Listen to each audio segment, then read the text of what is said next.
Hello student, आप सभी का श्रेष्ठ अभी क्लासेस में स्वागत है। आज हम लोग बात करने वाले हैं प्रोटीन के टर्सरी और क्वाटरनरी स्ट्रक्चर पर। बिना देरी किए हुए हम आज टॉपिक पर, जो टॉपिक आज हम लोगों का है और एनसीईआरटी क्लास 11th चैप्टर 9 जो है आपका जैव अणु यानी बायोमोलिक्यूल्स, वहां से हम लोग बात करेंगे। ठीक है, उसमें हम टर्सरी स्ट्रक्चर की जब बात करते हैं तो पहला प्रश्न आता है कि टर्सरी स्ट्रक्चर है क्या और टर्सरी स्ट्रक्चर बनता क्यों है ना। टर्सरी स्ट्रक्चर है क्या और टर्सरी स्ट्रक्चर बनता क्यों है ना। टर्सरी स्ट्रक्चर, ठीक है ना। बात करेंगे टर्सरी स्ट्रक्चर पर, है ना। टर्सरी स्ट्रक्चर बोले तो प्रोटीन की तृतीयक संरचना, है ना। प्रोटीन की तृतीयक संरचना। पहली बात तो प्रोटीन का टर्सरी स्ट्रक्चर बनता क्यों है, कब इसकी आवश्यकता होती है, चलिए देखते हैं।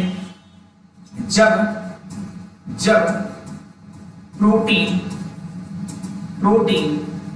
का सेकेंडरी स्ट्रक्चर कार्य नहीं करता है, तब ये पुनः कुंडलित होकर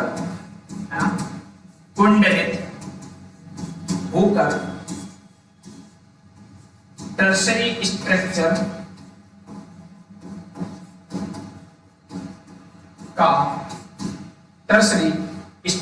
का निर्माण करता है। टर्सरी स्ट्रक्चर का निर्माण करता है।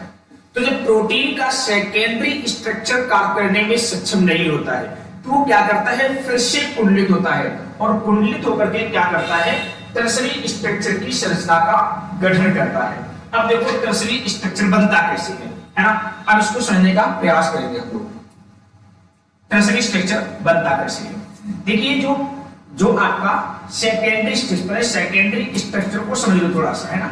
सेकेंडरी स्ट्रक्चर, है ना। प्रोटीन की जो सेकेंडरी स्ट्रक्चर होता है, संरचना होती है, वो क्या होती है, दो प्रकार की होती है। कितने प्रकार की होती है, वो दो प्रकार की होती है ना। कितने प्रकार की होती है, दो प्रकार की होती है। नंबर 1 अल्फा और नंबर 2 बीटा, है ना। नंबर 1 कौन होती है, नंबर 1 होती है अल्फा और नंबर 2 होती है हमारी बीटा, है ना। तो जो अल्फा होती है वो कुछ इस प्रकार होती है। अल्फा जो होती है वो कुछ इस प्रकार होती है, ऐसे होती है अल्फा। अल्फा कुछ इस प्रकार होती है और जो बीटा होती है वो कुछ इस प्रकार होती है, ऐसे ऐसे। मैं बना के समझाता हूं आपको जिससे कॉन्सेप्ट क्लियर हो जाए, ठीक है। कुछ इस प्रकार होती है।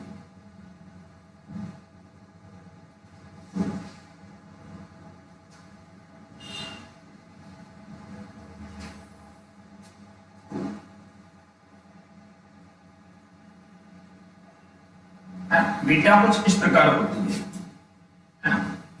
बीटा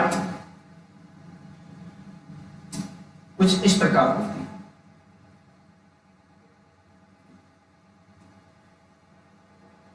ये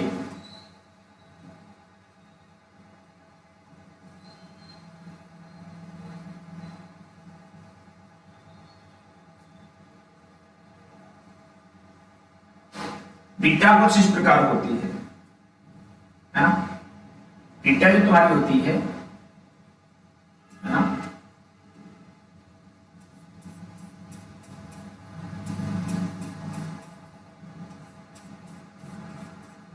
इस प्रकार हमको बीटा का स्ट्रक्चर दिखाई पड़ता है, ऐसे समझ जाओगे यहां से, है ना। एक सीढ़ी के समान, है ना। तो क्या होता है ना, यहां से समझ जाओगे आपको, है ना। तो आपकी जो बीटा है कुछ इस प्रकार होती है, कपड़ों की तह के समान होती है बीटा, ठीक है। मैं टर्सरी स्ट्रक्चर की बात कर रहा हूं, कुछ सॉरी सेकेंडरी स्ट्रक्चर की, है ना। सेकेंडरी में हम लोग अल्फा और बीटा को समझ ले बहुत अच्छे से, ऐसे। ये प्रोसेस है। तो ये कौन सी तुम्हारी हो गई, ये हो गई तुम्हारी अल्फा, कौन हो गई? अल्फा। तो ये अल्फा हो गई, है ना, और ये कौन हो गई? ये तुम्हारी बीटा हो गई। तो यहां पर मैंने क्या लिखा था? क्या लिखा था कि जब प्रोटीन का सेकेंडरी स्ट्रक्चर कार्य नहीं करता है तब ये पुनः कुंडलित होकर टर्सरी स्ट्रक्चर का निर्माण करता है। ये बात तो क्लियर थी। तो टर्सरी अब कैसे बनेगा देखना बहुत ध्यान से, है ना। अब समझो यहाँ पे, अब ये हमने क्या देखा था, है ना, सेकेंडरी स्ट्रक्चर की अल्फा और बीटा। अब ये क्या करेंगे? दोनों कुंडलित होकर के देखो अब टर्सरी कैसे बनेगी, है ना। ये आएगी अल्फा, है ना, ये अल्फा आएगी, अल्फा देखो आई ऐसे अल्फा। अब इसमें ही देखो आगे वाली बीटा, कौन सी आ गई? बीटा, है ना। फिर से कौन आ गई? ये अल्फा। फिर से कौन आ गई? ये अल्फा, ठीक है ना। कौन आ गई? ये अल्फा, है ना। कौन आ गई? ये अल्फा आ गई, ठीक है ना। इस प्रकार, है ना। फिर कौन आ गई? ये बीटा आ गई, और फिर कौन आ गई? ये अल्फा आ गई। कुछ इस प्रकार स्ट्रक्चर बनता है। तो आप यहाँ पे देख रहे हो ये कौन सी संरचना है? आपको सर ये तो जो हमको दिख रही है वो अल्फा है, ये कौन है? अल्फा है। और जो ये दिख रही है ना, जो ये दिख रही है ये कौन सी है? ये बीटा है। ये कौन सी है? बीटा है ना। अब टर्सरी स्ट्रक्चर में क्या हुआ? अल्फा और बीटा दोनों दिख रहे हैं, है ना, देख रहे ना। अब इसमें क्या होता है? अब इसमें होता क्या है समझो, यहां पर अब ये जो संरचना बनके तैयार हुई है अल्फा और बीटा के मिलने से जो संरचना बनी है इसे हम बोलेंगे टर्सरी स्ट्रक्चर। ये तुम्हारा प्रोटीन का क्या है? ये तुम्हारा प्रोटीन का टर्सरी स्ट्रक्चर बनकर तैयार होगा। तो टर्सरी स्ट्रक्चर कैसे बना है? आप कहोगे सेकेंडरी स्ट्रक्चर के पुनः कुंडलित होने से। सेकेंडरी स्ट्रक्चर के पुनः कुंडलित होने से टर्सरी स्ट्रक्चर का निर्माण होता है। अब इसमें दूसरी बात सुनिए बहुत ध्यान से। अब इसमें बॉन्ड कौन कौन पाए जाते हैं वो भी देखो, है ना। जैसे तुम्हारा ये एमिनो अम्ल है, ये क्या है? ये एमिनो अम्ल है ना। ये समोता कलर आपको अच्छे से दिख रहा होगा, है ना, दिख रहा है ना। वही चलिए मैं कलर चेंज कर देता हूं। चलो ये तुम्हारा एमिनो अम्ल है, ये एमिनो अम्ल है ना, ये एमिनो अम्ल है, ऐसा है कि नहीं है ना? ये एमिनो अम्ल है ना। तो यहां पर देख सकते हो एमिनो अम्ल और एमिनो अम्ल के मध्य में जो बॉन्ड बन रहा है ना, यहां पर जो बॉन्ड बन रहा है वो बन रहा है पेप्टाइड बॉन्ड। पेप्टाइड बॉन्ड, है ना। पेप्टाइड बॉन्ड कौन बन रहा है? पेप्टाइड बॉन्ड बन रहा है ना। तो एमिनो अम्ल के मध्य में जो बॉन्ड बन रहा है वो कौन बन रहा है? पेप्टाइड बॉन्ड बन रहा है, ठीक है ना। कौन सा बॉन्ड बन रहा है? पेप्टाइड बॉन्ड बन रहा है। और इसके बाद, है ना, पेप्टाइड बॉन्ड बन रहा है। अब यहां पर, है ना, अब देखना यहां पर क्या होता है कि यहां पर भी एक बॉन्ड बनता हुआ दिखाई पड़ता है ना। यहां पर ये देखो, ये है ना, ये जो बॉन्ड है तुम्हारा, ये कौन सा बॉन्ड है? ये तुम्हारा हाइड्रोजन बॉन्ड है। ये कौन सा बॉन्ड है? हाइड्रोजन बॉन्ड है। कौन सा बॉन्ड है? हाइड्रोजन बॉन्ड है ना। और इसके बाद एक बॉन्ड तुमको बनता हुआ और दिखेगा जो इसके मध्य बना होगा, ये है ना। तो यहां पे दिख रहा है बॉन्ड तुमको, इसका कलर चेंज करता हूं, चलो, है ना, इसका कलर चेंज कर देता हूं।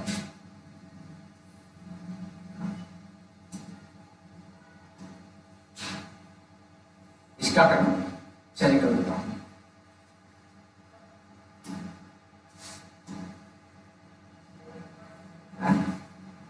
ये चलिए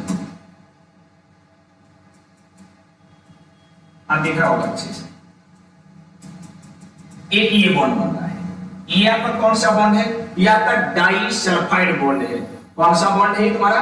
डाई सल्फाइड बॉन्ड है ना। ये बॉन्ड कौन सा है तुम्हारा? डाई सल्फाइड बॉन्ड है, यानी डाई सल्फाइड बॉन्ड है। कौन सा बॉन्ड है ये? डाई सल्फाइड बॉन्ड है। अब तुमने एक बात यह नोटिस की होगी कि टर्सरी स्ट्रक्चर में हमको तीन तीन बॉन्ड देखने को मिलते हैं। सबसे पहले कौन? एक बॉन्ड हो गया आपका पेप्टाइड बॉन्ड हो गया, दूसरा कौन हो गया? हाइड्रोजन बॉन्ड हो गया, और तीसरा कौन हो गया? डाइसल्फाइड बॉन्ड हो गया। हो गया कि नहीं हो गया? तो यहाँ पे लिख सकते हो, यहाँ पे क्या लिख सकते हो कि इसमें है ना टर्सरी स्ट्रक्चर में है ना क्या लिख सकते हो? टर्सरी स्ट्रक्चर में, टर्सरी स्ट्रक्चर में हमें तीन तीन बॉन्ड देखने को मिलते हैं। तीन तीन बॉन्ड देखने को मिलते हैं। जरा बताइए कौन कौन देखने को मिलते हैं? आप कहोगे सबसे पहला बॉन्ड मिलता है हमको पेप्टाइड बॉन्ड। कौन मिलता है? पेप्टाइड बॉन्ड मिलता है ना, पेप्टाइड बॉन्ड मिलता है। दूसरा कौन मिलता है? आप कहोगे हाइड्रोजन बॉन्ड मिलता है, और तीसरा कौन मिलता है?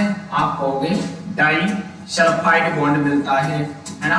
देखो यहाँ पे ये रहा तुम्हारा, ठीक है, पेप्टाइड बॉन्ड, हाइड्रोजन बॉन्ड और डाइसल्फाइड बॉन्ड है ना। डाइसल्फाइड बॉन्ड, तो यहाँ पे तीनों बॉन्ड को आपने क्लियर कर लिया, तो आपको इसमें कितने बॉन्ड मिलते हैं? तीन। कौन कौन? नंबर एक मिलता है आपको पेप्टाइड, पेप्टाइड बॉन्ड, दूसरा हाइड्रोजन बॉन्ड, तीसरा डाइसल्फाइड बॉन्ड। इस प्रकार तुमको यहाँ पे तीन तीन बॉन्ड देखने को मिलते हैं। बोलो यहाँ तक किसी को डाउट है ना? अब देखिए अगली बात आपको पता होनी चाहिए,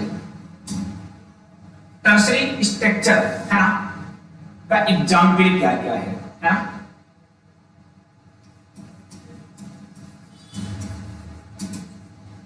प्रोटीन की तृतीयक संरचना है ना, टर्सरी स्ट्रक्चर है ना कि जो एग्जाम्पल है वो समझो। नंबर एक तुम्हारा क्या है? वेरी वेरी इंपॉर्टेंट, नंबर एक है एंजाइम है ना। अब अगर कोई पूछे एंजाइम किससे बने होते हैं तो क्या बताओगे? एंजाइम प्रोटीन से बने होते हैं। एंजाइम किससे बने होते हैं? एंजाइम प्रोटीन से बने होते हैं है ना, क्योंकि और ये कौन सी प्रोटीन होती है? आप कहोगे टर्सरी प्रोटीन। कौन सी प्रोटीन होती है? टर्सरी प्रोटीन है ना। दूसरा एक और मैं बता देता हूं जो कई बार पूछ दिया जाता है,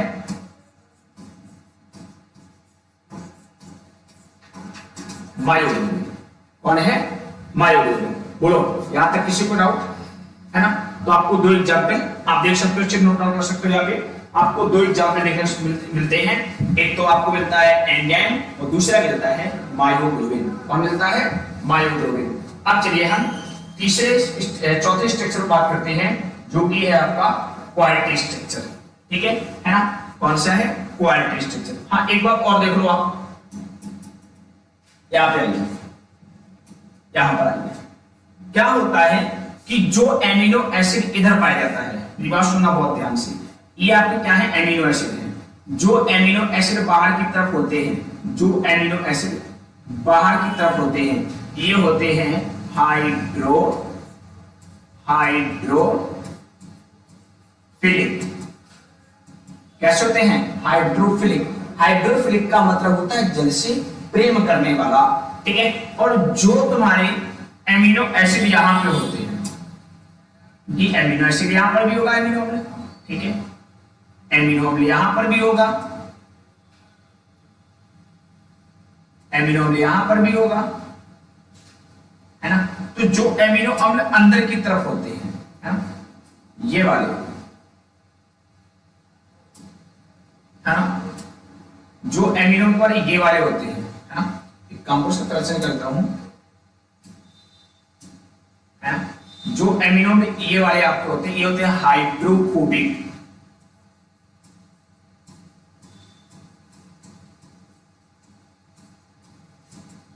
हाइड्रोफोबिक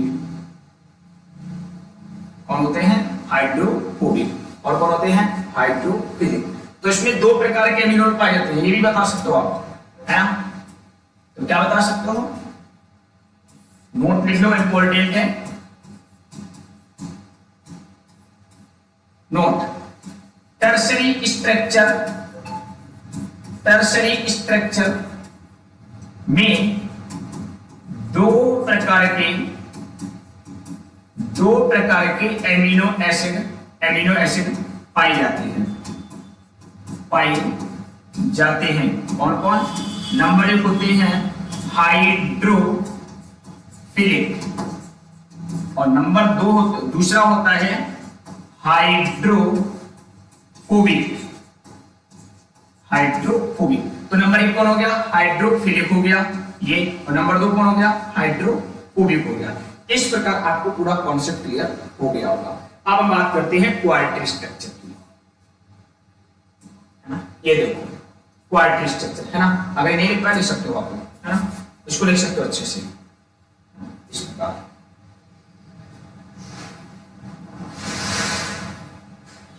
है ना। चलिए अब हम बात करते हैं क्वाड्रेटिक स्ट्रक्चर पर। देखो क्वाड्रेटिक स्ट्रक्चर का कॉन्सेप्ट क्या है समझे यहां पे, है ना। जब प्रोटीन की तृतीयक संरचना, इसका इंग्लिश मीनिंग पता हो आपको, टर्सरी स्ट्रक्चर, ठीक है। अकेले कार्य करने में सक्षम नहीं होती है, अकेले कार्य करने में सक्षम नहीं होती है, तब ये छोटे छोटे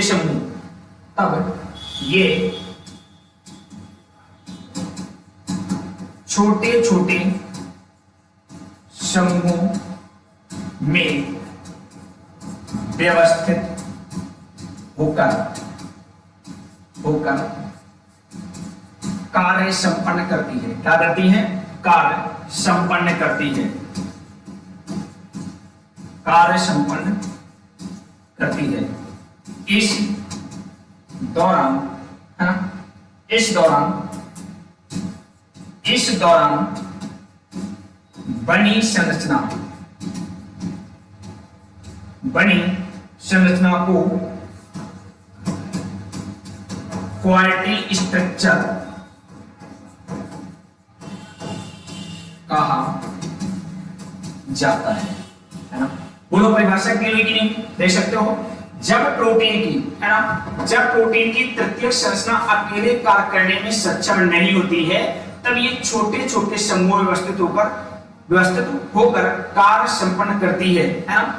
इस दौरान बनी संरचना को, है ना, बनी संरचना को क्वाड्रेटिक स्ट्रक्चर कहा जाता है। बोलो, क्वाड्रेटिक स्ट्रक्चर कहा जाता है ना। नोट डाउन कर सकते हो अच्छे से इसको, ठीक है।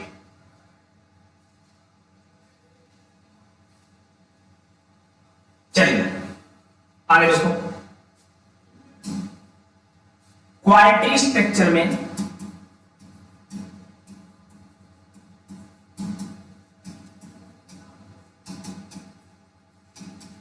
भाग लेने वाली टर्सरी स्ट्रक्चर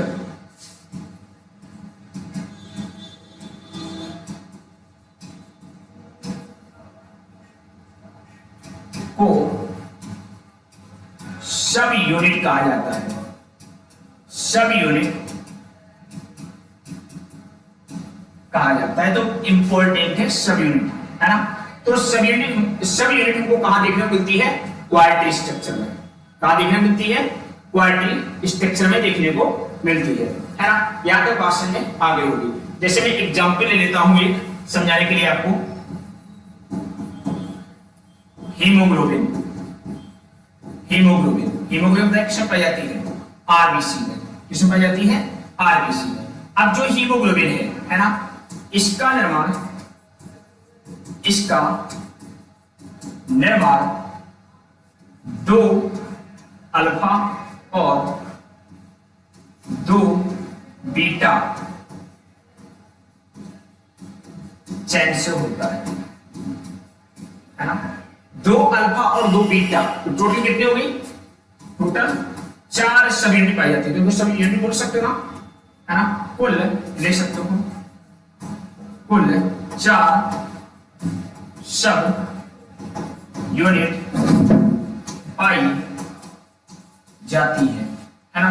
तो हीमोग्लोबिन कुल कितनी यूनिट होती है? 4। अब अगर तुमसे कोई पूछे हीमोग्लोबिन क्या है, वास्तव में हीमोग्लोबिन प्रोटीन है ना। नोट डाउन कर सकते हो अच्छे से। हीमोग्लोबिन क्या है? हीमोग्लोबिन प्रोटीन है। और कैसी प्रोटीन है? आपको क्वार्टरी। कैसी है? क्वार्टरी, है ना। बोलो यहां तक किसी को डाउट है ना। अब इसका इमेज भी तुम बना सकते हो। कैसे बना सकते हो? देखिए, देखो, है ना।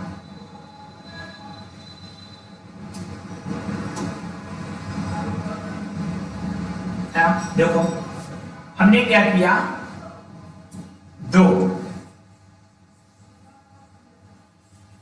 ये एक ये हो गया ना,